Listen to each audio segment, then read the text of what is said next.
fosas están aplanadas, las fosas ya están bien formadas y no hay nada que nos dé indicios a nosotros. Yo solamente quiero entrar a ver si estuvo aquí mi hija. Cuando ustedes pidieron acceder, cuando había indicios, ¿se les permitió o no se les No, permitió? porque nos rechazaron la propuesta, nos rechazaron la cita. Habían quedado de pasar a 4 personas por colectivo cada día.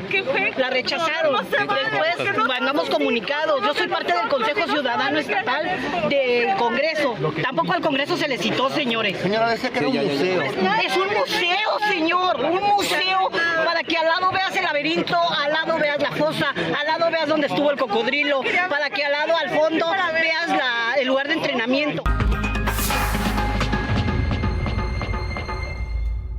Bueno, la visita al rancho Izaguirre de Teuchitlán, la verdad, dejó más inconformidad, dejó incertidumbre e inconformidad, particularmente entre los colectivos de buscadoras. En lugar de pruebas se encontraron un terreno desolado, pues no había nada, porque todo lo han estado levantando, con el acceso restringido en la mayor parte y con mucha desorganización. Incluso algunas madres tuvieron que romper el cerco policial para poder entrar. El colectivo Luz de Esperanza incluso denunció que elementos de la Fiscalía General de la República abandonaron a las madres cuando fueron al baño. Fue un caos. Hay una muy interesante crónica de Marcela Turati que está en las redes. El recurrido no salió como se esperaba. Tampoco se encontró rastro relevante de algo. Los los colectivos calificaron todo esto como una burla, pues no había evidencias de nada y las autoridades no ofrecieron respuestas claras. Dijeron que era como un tour, como escuchó usted ahorita, o una visita a un museo o un zoológico, porque la visita era solo por unos minutos y solo por las zonas que las autoridades dejaron abiertas. No se pudo ver nada más que eso. Bueno, esto fue lo que pasó hoy. Me parece que fue muy improvisado todo. La presidenta Claudia Sheinbaum promete medidas para mejorar la coordinación entre las fiscalías y los servicios forenses y enfrentar la crisis de desaparecidos que ya suma 124,000 en el país. El plan incluye un aumento de presupuesto para la Comisión Nacional de Búsqueda, el fortalecimiento de sus capacidades, la creación de bases de datos únicas y sanciones para quienes no contemplan con sus responsabilidades y todo ello esté muy marcado y que realmente se sancione. Bueno. Frente a las críticas de colectivos de búsqueda que señalan la falta de acción del gobierno, la presidenta asegura que se corregirán las fallas en las plataformas de desaparecidos, aunque la estrategia aún no está lista. Se espera que en las próximas semanas se presenten detalles más específicos sobre las acciones a seguir. Aquí habrá que ver por qué razón no han podido todavía llegar a una conclusión de cuál sería el mejor proyecto. Podría deberse a 2 razones, que no han encontrado todo el espacio, con la experiencia jurídica internacional, nacional, etcétera, etcétera. Ese es un asunto.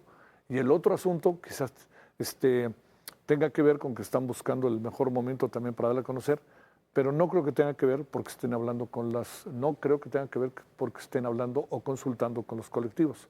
Eso no lo veo por ningún lado. Amnistía Internacional criticó la estrategia del gobierno de México frente a las desapariciones, asegurando que carece de un enfoque integral y no incluyó un diálogo constructivo con los colectivos de buscadores ciudadanos.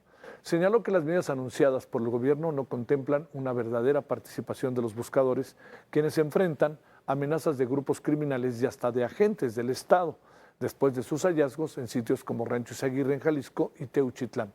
Urgió al gobierno mexicano a tomar medidas inmediatas para garantizar la seguridad de los colectivos de búsqueda y llevar a cabo investigaciones imparciales y profesionales. Edith Álvarez Ferreto, directora ejecutiva de Amnistía Internacional México, expresó que aunque el gobierno propone fortalecer la Comisión Nacional de Búsqueda, también es esencial reforzar las comisiones estatales y mantener un diálogo directo con los y las buscadoras. Hablemos del tema, hablemos de la reunión, hablemos de la propuesta presidencial, hablemos de leyes, etcétera. Le hemos pedido a Jorge Israel Hernández, licenciado en Derechos Humanos, profesor de la Universidad Nacional Autónoma de México, hablar del tema. Licenciado, con enorme gusto te saludo. ¿Cómo has estado? Señor Solórzano, qué gusto. Buenas noches a ti y a tu auditorio. A ver, dividamos la conversación, si te parece, en 2 o 3 elementos. El primero, ¿qué piensas de lo que pasó, de la información que alcanzamos a tener, de lo que pasó este día con la visita que se había dicho que era para periodistas ayer el día de hoy, allá en Teuchitlán, en donde está el rancho, pero también luego se sumaron obviamente los colectivos y también incluso la gente de Jalisco no fue convocada y que vieron lo que vieron cuando llegaron, Jorge Israel. Javier, me parece que es importante contextualizar y plantear las cosas, digamos, a pie de tierra. Lo que estamos viviendo en México es una situación excepcional que requeriría medidas integrales, como lo plantea Amnistía en sus comunicaciones, y también excepcionales. No es normal que una persona desaparezca. Mucho menos es normal que tengamos más de 120,000 desaparecidos. La deuda histórica del Estado mexicano, gobierno tras gobierno, tiene al menos 50 años de no resolver el tema de las desapariciones. En un primer momento, en la Guerra Sucia, desaparición forzada, participación directa del Estado, y en unos minutos volvemos a este periodo histórico, y una deuda coyuntural en donde las desapariciones de personas son cotidianas, permanentes, y lo único que está haciendo el gobierno actual es administrar la tristeza, administrar el terror, porque en todas las medidas propuestas, y lo vimos hoy, o lo pudimos ver hoy a través del seguimiento de los medios de comunicación, son acciones completamente estériles que no van a resolver ni de cerca el problema de la desaparición forzada en México y la desaparición en general. A ver, ¿tenía sentido hacer la visita que se hizo hoy o no? ¿O qué piensas? ¿Querían un poco como abrir las cosas, no pecar de los errores que se cometió anteriormente, particularmente en Ayotzinapa? ¿Qué piensas, Jorge Israel? Claro, me parece que el referente, estoy planteando una hipótesis, no me consta ni mucho menos, el referente inmediato de una situación de atrocidad tan brutal, tan mediatizada, tan publicitada, que ha llamado tanto la atención, es efectivamente Ayotzinapa, hace poco más de 10 años. Y me parece que la administración del gobierno federal está tratando en medida de lo posible de no replicar los errores del gobierno de Peña Nieto y del fiscal Murillo Karam. Es por esto que la presidenta de la República sale y plantea una serie de medidas que, aquí abro un paréntesis, son, con todo respeto, refritos, son medidas que ya están o en ley o que ya estaban implementadas y que la administración de López Obrador se encargó de abortar de una manera brutal, como la comisión de búsqueda, y que en el fondo no van a resolver el problema. Todas las medidas planteadas, lo único que atienden, que no es menor, en ese sentido hay que ser muy justos, no es menor encontrar a las personas desaparecidas, identificar los cuerpos o los restos humanos que se vayan localizando en fosas, particularmente en Jalisco, pero no hay ninguna medida que atienda el fenómeno de fondo. ¿Por qué en México desaparecen personas? Sobre todo en una magnitud así. Ahora vamos a lo que plantea el fiscal general de la República, el doctor Gertz Manero, el día de ayer. Sí. No planteó nada, Javier. Con todo respeto, hay un manejo de la crisis en términos de comunicación política o comunicación mediática muy atinada. El fiscal se presenta ante los medios, habla durante prácticamente una hora, responde todas las preguntas, pero no dijo nada de fondo. No dijo, evidentemente, una frase que ya quedó en la memoria colectiva del ya me cansé del fiscal, del procurador en aquel entonces Murillo Karam, pero el procurador, hoy fiscal, Gertz Manero, no resuelve, no atiende, no asume responsabilidades. No hay ninguna de las acciones planteadas esta semana, incluso con la presencia del fiscal ante medios de comunicación, que le dé respuesta a los familiares de las víctimas. Y lo que se vivió hoy en el lugar de los hechos es un ejemplo de eso. Improvisación por todos lados, como ya lo planteabas en la introducción a esta conversación, espacios completamente limpios, en donde los familiares no pueden tener acceso a nada. Y lo que se está generando con este tipo de acciones es ampliar la expectativa de gente que lleva años buscando a sus familiares con sus propios recursos y que no obtiene respuesta del Estado, no obtiene respuesta efectiva del gobierno. Y han tenido mucho cuidado, que me parece una omisión brutal por parte del Estado, de orientar la posible responsabilidad a los grupos delincuenciales, al narcotráfico, a la delincuencia organizada, pero han dejado de lado la participación activa, concreta y directa de actores estatales de distintos niveles. Sí recuerda mucho a lo sucedido en los primeros días de lo que aconteció en Iguala con los normalistas de Ayotzinapa, en donde se cansaron de decirnos, se agotaron cada gota de saliva en decirnos que había sido la delincuencia organizada quien había desaparecido a los jóvenes. Incluso filtraron versiones en donde los jóvenes estarían vinculados con crímenes, con delincuencia, en donde había droga en el autobús, una serie de hipótesis muy peculiares, muy malintencionadas, y a los pocos días de la desaparición nos enteramos que hubo participación directa de la Policía Municipal. Y a las pocas semanas o pocos meses nos enteramos que hubo participación directa de efectivos del Ejército Mexicano en la desaparición de los 43 estudiantes. Yo no dudaría que poco a poco, gracias a las investigaciones periodísticas y al trabajo de los familiares de las madres buscadoras, nos vayamos enterando de que lo que sucedió en Guadalajara, cerca de Guadalajara, 50 kilómetros, y que se replique en varias partes del país, también contara con la complicidad de actores estatales. Uh-huh. Oye, de entrada uno piensa, Jorge Israel, lo siguiente, digamos, la Fiscalía General de la República apunta hacia la Fiscalía de Jalisco y hacia el gobierno de Jalisco. Pero uno se pregunta, ¿la Fiscalía General de la República no tiene un delegado en Jalisco y ese delegado no tiene que hacer su tarea después de lo que pasó en septiembre? ¿No tendrá que estar informando sistemáticamente a la Fiscalía, ya sea para dar vista de ello o para que la gente de la Fiscalía General de la República estuviera al tanto?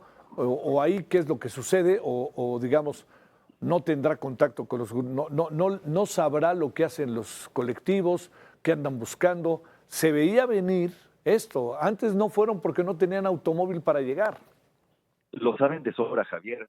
Todos los delitos o los crímenes que sucedieron en ese lugar son del orden federal.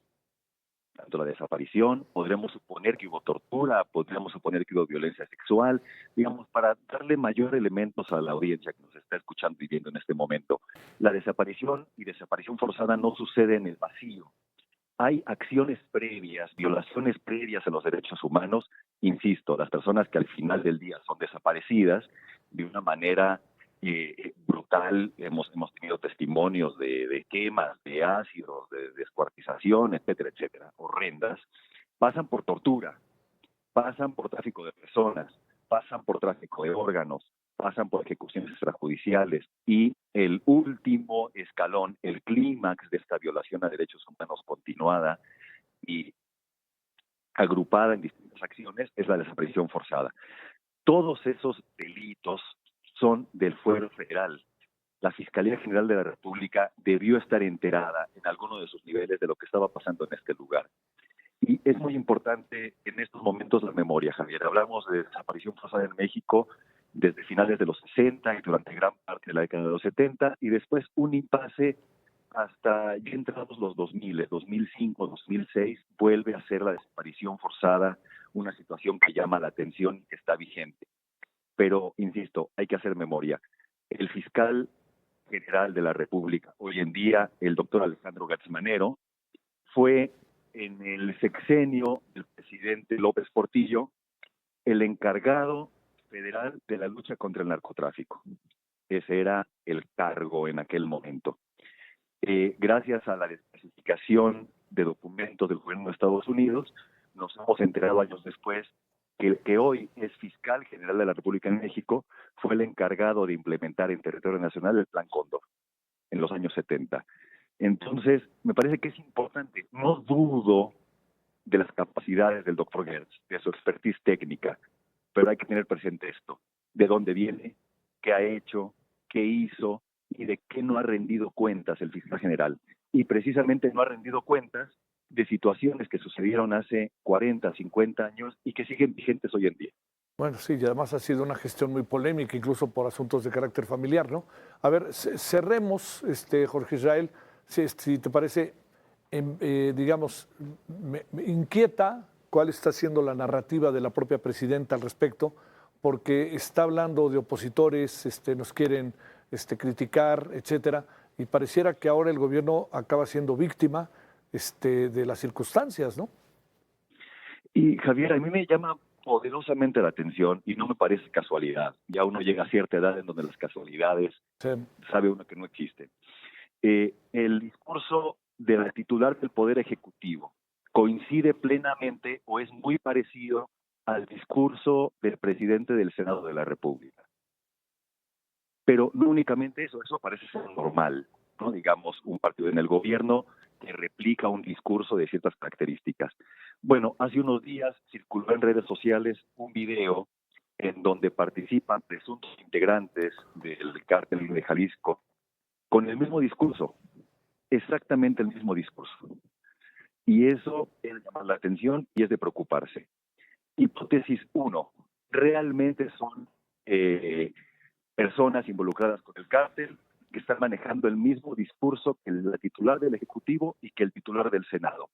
Hipótesis 1, que ya es de llamar la atención. Sí. Hipótesis 2, no son personas involucradas con el cártel de Jalisco, sino que son, no sé, militares, efectivos, funcionarios disfrazados, que están tratando de envolver en términos de opinión pública a través de una narrativa en donde, como bien dices, el gobierno es la víctima, los funcionarios son las víctimas, no se puede criticar o señalar al presidente López Obrador por omisiones o por participación directa o vínculos directos con el crimen organizado, y lo que va quedando de lado, que están tratando de meter debajo de la alfombra, es una dinámica, una acción mecánica y sistemática de desaparición en México.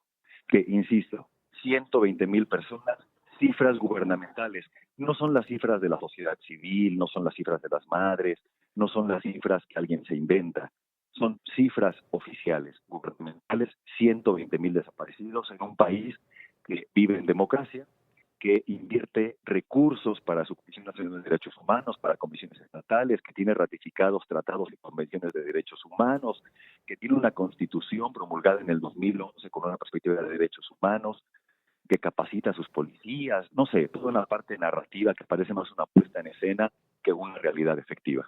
Te mando un gran saludo, Jorge Israel Hernández. Muchas gracias que estuviste con nosotros. Buenas noches. Señor Solórzano, un abrazo enorme.